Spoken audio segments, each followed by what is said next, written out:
ஒரு ஆட்டோக்காரர் ஒரு கர்ப்பிணி பெண்ணை ஆட்டோல ஏத்திக்கிட்டு ஹாஸ்பிட்டலுக்கு போறாங்க. பெரிய மழை பெஞ்சுக்கிட்டு இருக்கு.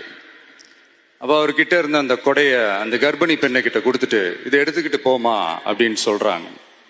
அப்ப அந்த பொண்ணு சொல்றாங்க, அண்ணா இது எப்படி நான் உங்ககிட்ட நான் திருப்பி கொடுக்கறது? அதுக்கு அந்த ஆட்டோக்காரர் சொல்றாரு, வேற யாருக்காவது தேவைப்படுறவங்களுக்கு கொடுத்துருமா அப்படின்னு சொல்லிட்டு அவர் போயிடுறார்.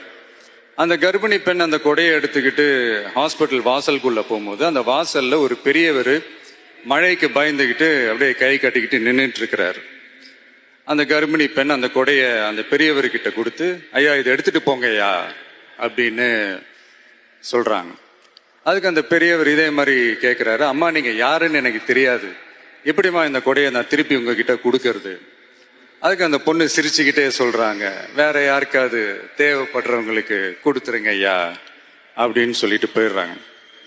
உடனே அந்த பெரியவர் கொடையை எடுத்துக்கிட்டு பஸ் ஸ்டாப்புக்கு வராரு. பஸ் வருது, ஏறி போகும்போது அங்க பாக்குறாங்க ஒரு பூக்கார அம்மா பூவை வச்சுக்கிட்டு ஒரு அட்டையை இப்படி மழைக்காக பிடிச்சிக்கிட்டு உட்கார்ந்துட்டு இருக்கிறாங்க.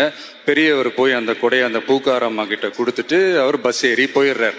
பூக்காரம்மா அந்த கொடையை எடுத்துக்கிட்டு வீட்டுக்கிட்ட வரும்போது அங்க ஒரு ஸ்கூல் படிக்கிற பொண்ணு பேக்கெல்லாம் மாட்டிக்கிட்டு மழையில ஓடி வர்றாங்க. அவங்க போய் அந்த ஸ்கூல் பொண்ணு கிட்ட கொடையை கொடுத்துட்டு, மழையில நனையாதம்மா இதை எடுத்துக்கிட்டு போங்க அப்படின்னு சொல்றாங்க. அந்த பொண்ணு தேங்க்ஸ் அப்படின்னு சொல்லிட்டு வீட்டுக்கிட்ட வரும்போது அந்த பொண்ணோட அப்பா பதட்டத்தோட வாசல்ல நின்றுட்டு இருக்கிறாரு. பொண்ணு மழையில நனைஞ்சுக்கிட்டு வரணுமே அப்படின்ட்டு. அந்த அப்பா வேற யாரும் இல்ல, அந்த ஆட்டோக்காரர்.